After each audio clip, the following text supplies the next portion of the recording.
Elle a la lourde tâche de faire reculer la pauvreté dans notre pays. On la voit partout où la population réclame le réconfort de l'État.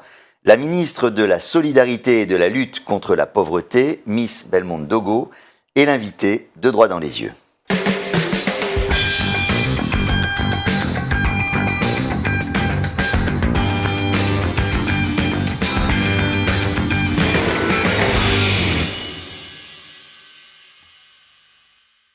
Bonjour Madame la Ministre. Bonjour Philippe. Merci beaucoup d'avoir accepté l'invitation de cette info. Cela fait 3 ans que vous êtes entré au gouvernement, mais vous êtes ministre de la Solidarité et de la lutte contre la pauvreté depuis le 6 avril 2021, bientôt 2 ans. Ouais. L'intitulé de votre ministère est nouveau. C'est la première fois depuis l'accession du président Alassane Ouattara au pouvoir qu'est mis en place un ministère de la lutte contre la pauvreté. C'est un signal fort. Quel message a voulu faire passer le président Ouattara en intitulant votre ministère ainsi? En intitulant le ministère ainsi, je pense que le président de la République a voulu donner une forme à sa vision d'avoir une Côte d'Ivoire solidaire.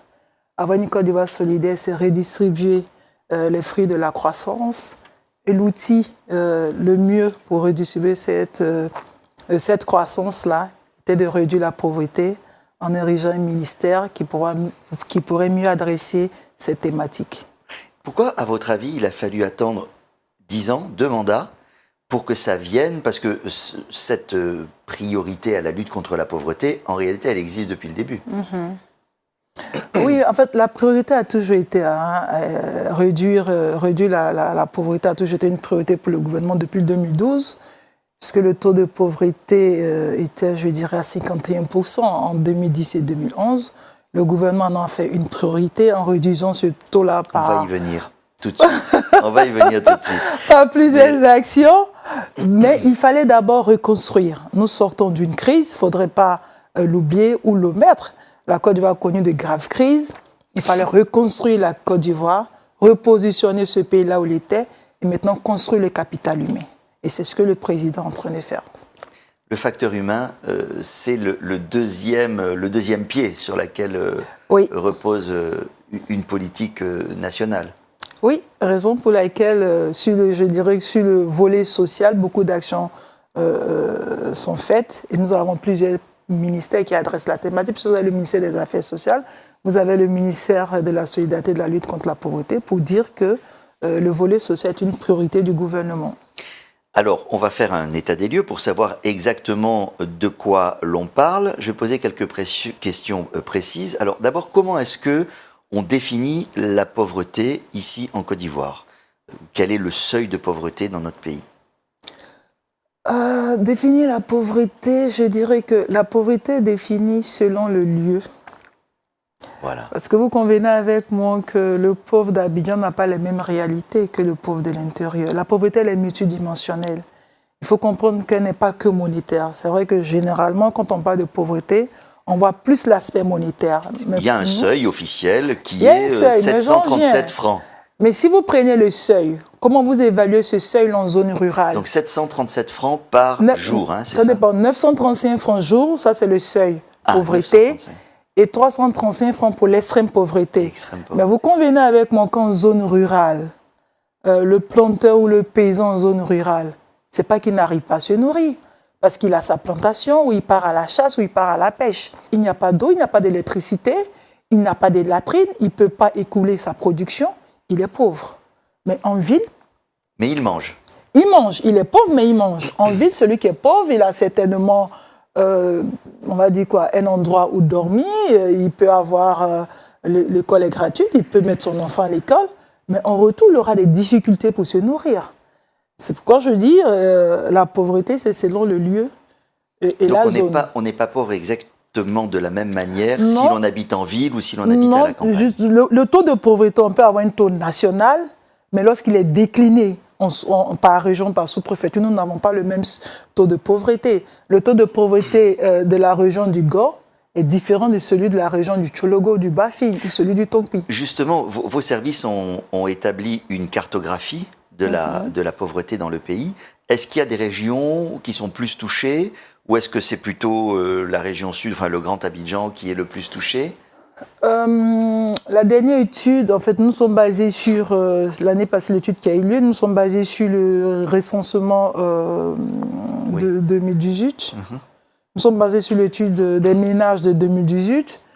Et en 2018, les régions pauvres, nous avons le Tompi, le Tchologo, le Bafing.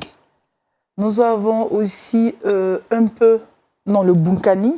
Donc nous avons toutes ces régions-là. Et cette étude a permis au gouvernement, en 2018, de pouvoir faire le PSGouv 1.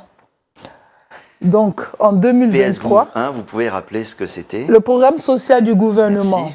Parce que le programme social du gouvernement a apporté une réponse à la pauvreté dans ces zones-là. Et donc, le taux de pauvreté que nous attendons pour 2023 nous dira si oui ou non les actions menées par le gouvernement depuis 2018 ont permis à ces régions-là de sortir de la zone rouge de la pauvreté.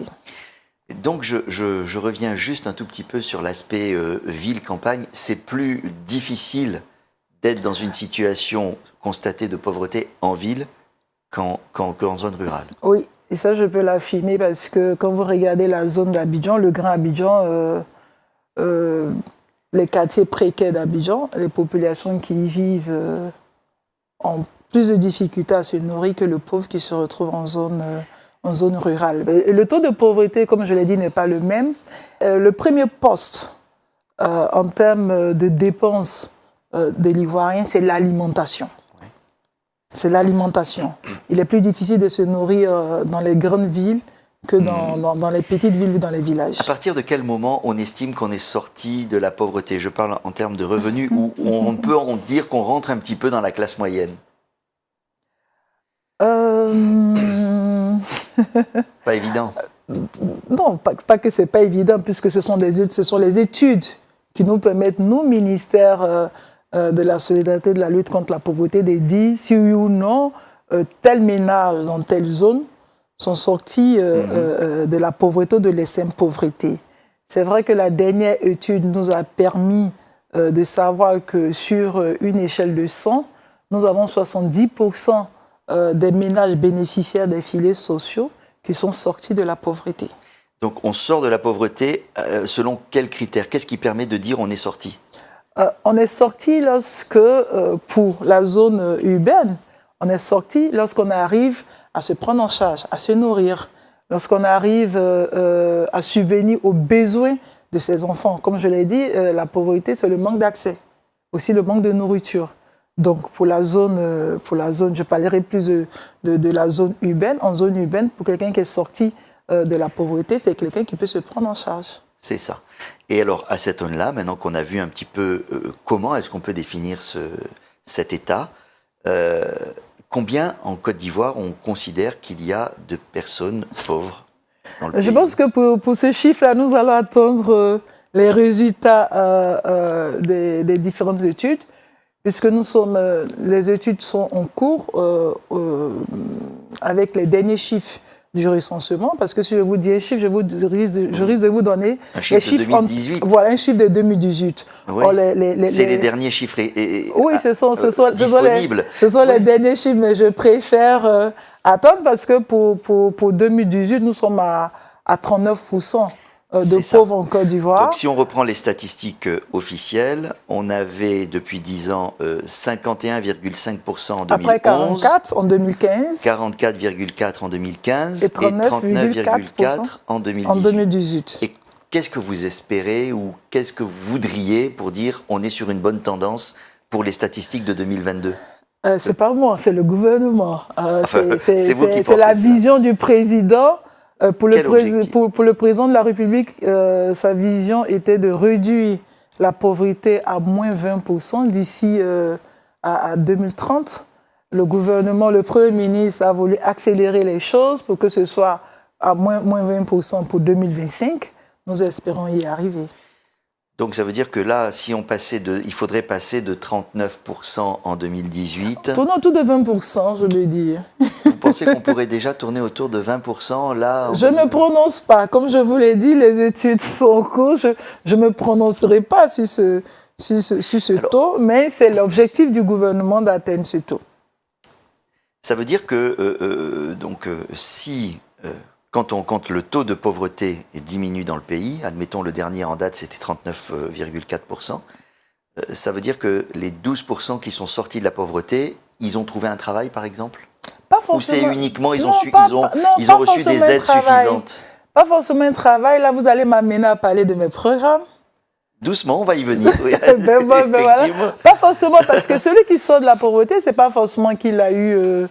il peut avoir une activité génératrice de revenus qui lui permet de subvenir à ses besoins. Voilà, une activité génératrice de revenus. Oui. Bon, j'ai résumé par travail, mais vous parliez de formel ou de l'informel, là. Oui. Oui. Et l'informel compte tout autant, du moment qu'il permet de nourrir son homme. Bien sûr, nous avons bon nombre de nos frères et sœurs dans l'informel. Bien sûr. Et nous travaillons pour ceux qui sont dans l'informel avec le ministère du Commerce, pour qu'ils sortent du secteur de l'informel. Mais pour nous, être dans l'informel permet aussi à l'Ivoirien de subvenir à ses besoins. Tout à fait. Alors, à ceux qui doutent des statistiques, qu'est-ce que vous pouvez leur dire? Mais comment peut-on douter des statistiques? On entend toujours, oui, ça c'est voulu, c'est manipulé. Dites. Non, mais ces personnes, en fait, ces personnes qui sortent de l'extrême pauvreté, de la pauvreté, elles existent. Ce ne sont pas des chiffres qui ont été inventés. Ce sont des études, des analyses qui ont été faites au vu d'une enquête des ménages. Donc ces ménages-là existent. Pour celui qui doute, il a la possibilité de s'adresser à l'INS ou au ministère du Plan, parce que pour tout ce qui est études et analyses, nous nous adressons au ministère du Plan, donc les deux ministères travaillent en synergie, mais pour tout ce qui est études, c'est d'abord le ministère du Plan. Donc ceux qui ne croient pas trop, soit ils s'adressent à nos programmes pour visiter ces ménages-là avec nous, pour se rendre compte de la réalité des faits, ou ils s'adressent au ministère du Plan. Alors vous avez aussi dans votre périmètre ministériel, vous êtes en charge de la solidarité au sein de la société ivoirienne. Qu'est-ce que c'est pour vous la définition de la solidarité? Quelle conception en avez-vous? Il y en a tellement, la solidarité, mais pour moi la solidarité c'est vivre avec l'autre, partager et les joies et les souffrances de son voisin ou de son environnement immédiat. Donc ça va bien au-delà que l'aide qu'on peut apporter en tant qu'État, quand il y a une catastrophe, quand il y a un problème quelque part, un problème ponctuel. La solidarité n'est pas que l'affaire de l'État. Et c'est ce que nous essayons de partager, de faire comprendre à l'Ivoirien. La solidarité, c'est d'abord l'affaire du citoyen. L'État, il intervient lorsqu'il y a des grandes catastrophes. Mais si nous laissons l'État seul intervenir, nous ne sommes pas en train de faire la solidarité. Ça doit se vivre au quotidien. L'Ivoirien doit l'inculquer dans son vécu quotidien, la solidarité. La solidarité, ça peut ne serait-ce qu'un sourire partagé avec quelqu'un. Un simple bonjour, permettre au voisin qui est à côté, qui sait... Généralement, on ne fait pas attention à notre entourage, à notre entourage immédiat ou à notre voisin. La solidarité, c'est partager tous ces moments. Donc, ça ne peut pas être que l'affaire de l'État, parce que, je m'avais dit, il nous faut reconstruire le tissu solidarité en Côte d'Ivoire. En zone rurale, cette solidarité-là, elle existe, parce que lorsque nous avons des sinistres dans les villages, quand nous arrivons, les ménages impactés ont reçu gîtes et couverts des autres familles, mais ce qui n'est pas le cas dans les grandes villes. Donc pour nous, nous devons amener l'Ivoirien à parler solidarité, à faire de la solidarité une des valeurs. Est-ce que l'Ivoirien nouveau, terme qui a été prononcé pour la première fois par le président Ouattara en 2015, est-ce que cette idée de l'Ivoirien nouveau, ça rentre dans cet esprit de solidarité? Est-ce que c'est l'idée de dire aux Ivoiriens, mais soyez plus civiques, mais aussi soyez plus solidaires les uns avec les autres? Mais le civique, il va ensemble avec le solidaire. Quand on parle civique, on parle solidaire. Et l'Ivoirien nouveau, la solidarité, si vous reprenez les tests, vous allez retrouver la solidarité dans les écrits du président concernant l'Ivoirien nouveau. Ça fait partie. Et lorsque le président parlait de l'Ivoirien nouveau, c'est reconstruire l'Ivoirien après toutes les crises que nous avons connues. Parce que j'avoue que depuis 2002, si vous passez dans une rue qui s'est fait que vous faites agresser, quand vous criez, c'est pas évident que quelqu'un ouvre sa porte. Donc il faut ramener la confiance dans l'esprit des Ivoiriens et partager l'état de solidarité. Mais on en entend un peu moins parler de l'idée de l'Ivoirien nouveau. Comment ça se fait? C'était depuis 2015. L'Ivoirien nouveau a été décliné en plusieurs actions. Et l'Ivoirien nouveau, ça... ça y est, il existe, il est là. Non, en fait, on ne finit jamais de construire un être humain. On ne finit jamais de construire un capital humain. Et l'Ivoirien nouveau, il est toujours d'actualité. C'est vrai que la Côte d'Ivoire solidaire a peut-être pris le pas sur l'Ivoirien nouveau, mais l'Ivoirien nouveau se retrouve dans cette Côte d'Ivoire solidaire. Quels sont les outils que vous avez à votre disposition pour mener cette politique de solidarité, pour la solidarité? Nous avons plusieurs outils. Au niveau du ministère, nous avons plusieurs outils.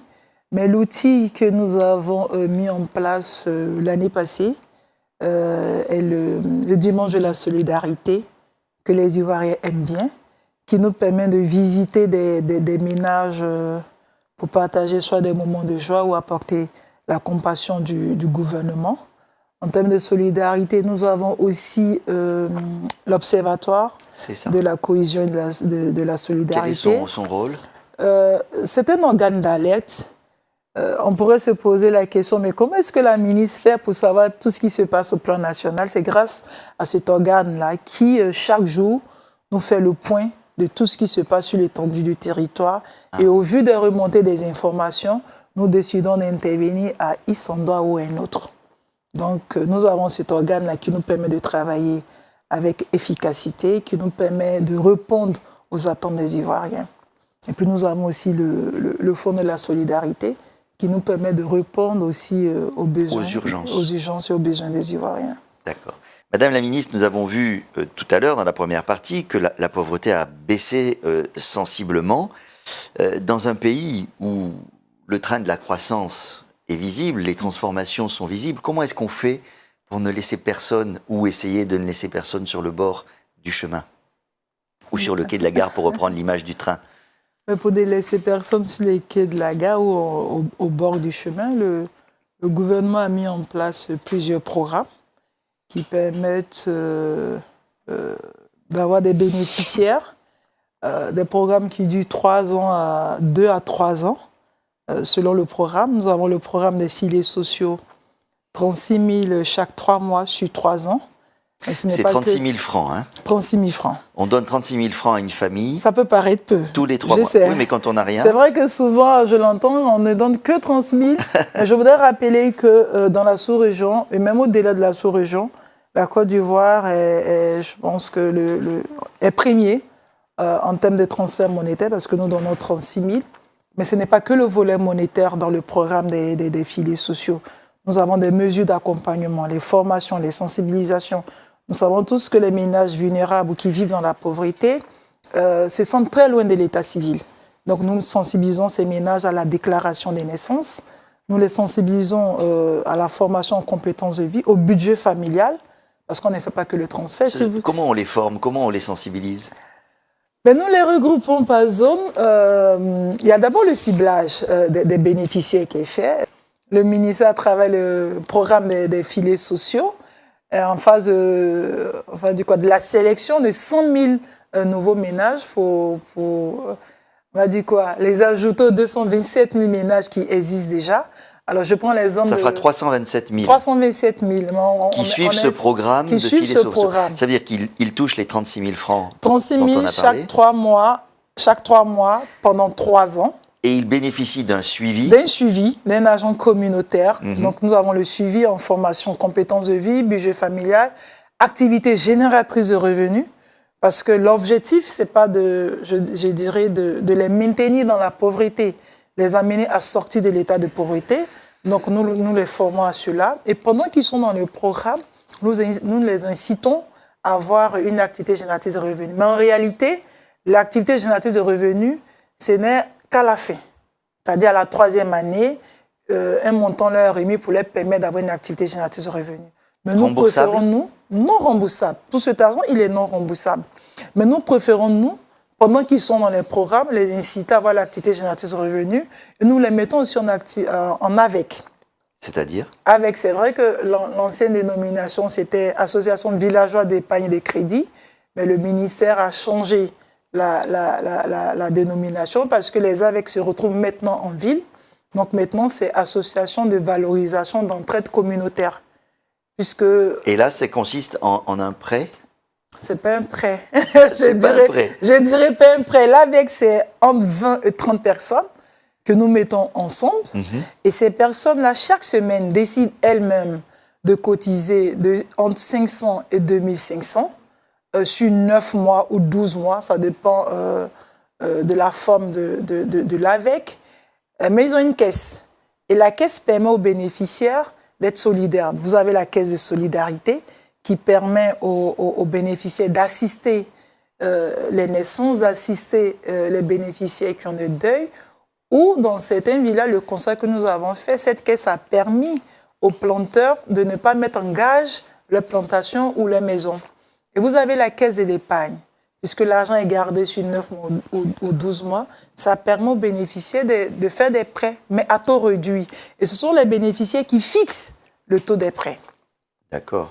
Et la troisième caisse, bon, c'est la caisse de l'épargne. Et comment est-ce qu'on sélectionne? Vous avez dit qu'il y a 100 000 nouveaux ménages qui ont été sélectionnés. Et, quels sont les critères? Comment on les sélectionne? Est-ce qu'ils doivent se déclarer être volontaires? Ou on va les chercher? Comment ça marche? Mais on part les chercher. Je le dirais comme ça, mais en réalité, en zone rurale, c'est la communauté. Dans un village, c'est la communauté qui dit d'abord qui est pauvre, qui ne l'est pas. Ce que le ministère fait, nous allons dans un village, nous présentons le programme en présence du chef du village et toute sa notabilité, la présidente des femmes, le président des jeunes, tous les guides religieux, les guides de communauté, les responsables de communauté. Nous les présentons le programme et nous les disons, selon le nombre qui a été défini, puisque ce sont des quotas. Dans le village, nous avons besoin de 100 ménages pauvres. Le village va nous dire qui est pauvre, qui ne l'est pas. Et lorsque le village nous donne la liste, nous retournons dans le village avec une assemblée plus élargie. Nous disons au village, voilà les noms que vous nous avez communiqués pour nous dire si oui ou non ils sont pauvres. Et lorsque nous avons maintenant le dernier oui du village, le ministère part pour une enquête. Parce que nous voulons nous assurer qu'effectivement, ces noms-là sont vraiment pauvres. Donc si le ministère, les agents partent dans un domicile, je précise en zone rurale, que nous trouvons des carreaux dans votre maison, nous trouvons tout le nécessaire pour nous, vous ne rentrez pas des critères de pauvreté. Parce que celui qui est dans l'extrême pauvreté ne peut même pas s'offrir des latrines, que ce soit en zone rurale ou en zone urbaine. Donc ce sont ces facteurs que nous prenons en compte. Très bien. Il y a aussi une action spécifique qui a aidé les familles à avoir un revenu, c'est le FAFSI, les actions à l'endroit des femmes, qui permettent, donc, on dit ce que c'est un prêt qui permet de lancer une activité, c'est remboursable, mais les femmes remboursent à 99%. Bien sûr, parce que les femmes sont sérieuses, les femmes n'aiment pas les dettes, mais ça peut être des petites sommes, mais qui permettent de commencer une activité, et cette activité permet de rembourser, et en même temps de faire vivre. Hein. Mais ça, c'est pas chez vous que ça se passe. Non, le FAFSI, c'est le ministère de la Femme, et puis bon, c'est la première dame. Mais nous, les femmes que nous suivons... peuvent en bénéficier. Elles en bénéficient, pas peuvent. Elles peuvent en bénéficier. Et nous incitons, lorsque nous faisons des rencontres, nous incitons les femmes à aller vers le FAFSI pour leur permettre d'avoir ce prêt-là, de travailler, de rembourser par la suite. Nous avons le programme Suède, qui est un programme qui est plus axé sur la santé sexuelle et reproductive, mais avec, je dirais en fin de boucle, les activités génératrices de revenus. Un programme qui prend en compte les filles scolarisées, déscolarisées, les filles qui ne sont jamais allées à l'école ou qui ont raccroché pour une raison X ou Y. Un programme aussi qui prend en compte les guides religieux. Parce que si nous voulons avoir plus d'impact en parlant de la santé sexuelle et reproductive, Il faut parler aussi aux guides religieux et aux responsables des communautés. On comprend en vous entendant parler que votre ministère est transversal et que vous travaillez avec divers autres ministères pour faire avancer cette cause de la lutte contre la pauvreté. Vous êtes aussi chargé de faire le suivi et l'évaluation de toutes ces politiques qui sont mises en œuvre. Vous diriez qu'il faut améliorer quoi encore aujourd'hui ? Amélioration, si vous voulez utiliser ces termes, moi je parlerai plutôt du renforcement en termes d'infrastructures sociaux de base. Le rapprochement de l'État avec ces zones-là qui semblaient être très loin de l'État. Voilà. Rapprocher l'État. Tous les citoyens Non. de ce que ou l'État de leurs citoyens. Quand je dis rapprocher l'État, vous convenez avec moi qu'à Abidjan, on ne peut pas dire qu'on rapproche l'État. L'État est déjà si présent à Abidjan. Mais je parle des zones reculées, des zones qui se retrouvent, comme vous avez une zone comme Toubo, Bolé, Moro, où vous avez des zones derrière Tabou, où vous avez des zones... bref. Mais rapprocher l'État, ça veut dire avoir des services publics de proximité. Non, avoir des services publics, mais quand je parle de rapprocher l'État, je vous parle des centres de santé. Je vous parle d'écoles. Je vous parle de l'eau, je vous parle de l'électricité. Et ces zones en ont besoin. Et oui, l'État, depuis l'année passée, s'est beaucoup rapproché de la zone frontalière nord-est. Et pour moi, il faut renforcer pour que ça redescende vers la zone. Parce qu'il y a une zone que généralement on oublie, peut-être parce qu'elle est trop proche d'Abidjan. Je parle du Boclé. Quand on prend la zone de la côtière, si on n'y prête pas garde, le taux de pauvreté risque de se déplacer à cette zone puisque les populations ne vivaient que de pêche. Et avec le changement climatique, elles ont des difficultés. Elles ont des difficultés, ça pose des problèmes. Les mamans ne savent plus trop à quel moment on doit sécher la tchéké ou pas. Et pour moi, oui, il faut renforcer l'action de l'État dans ces zones-là. Et en même temps, vous êtes à l'affût des pratiques et il y a beaucoup d'initiatives privées. Il n'y a pas que l'État qui prend des initiatives pour lutter contre la pauvreté. Il y a des ONG, il y a la société civile, il y a même le secteur privé. Est-ce que vous pouvez éventuellement trouver des idées ou bien valoriser des choses qui se passent d'initiatives citoyennes ou d'initiatives privées ? Mais on le fait. L'État ne peut pas tout faire. Le rôle de l'État, ce n'est pas de tout faire. L'État le fait avec ses concitoyens, avec les partenaires et les ONG. Nous le faisons parce que nous avons plusieurs actions que nous menons, soit avec des ONG ou des fondations ou des partenaires.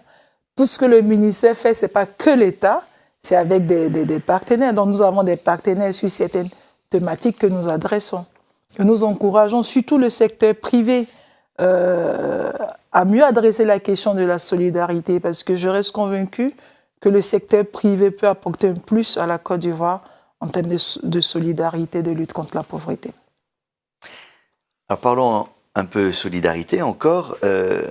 Est-ce que vous trouvez de manière générale la société ivoirienne, les Ivoiriens, suffisamment solidaires entre eux ? Ou vous voulez plus de solidarité ? Je veux plus.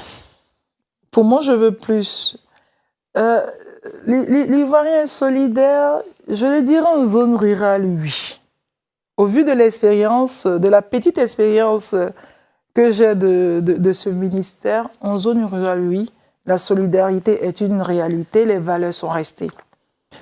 Dans les grandes villes, dans le Grand Abidjan, non.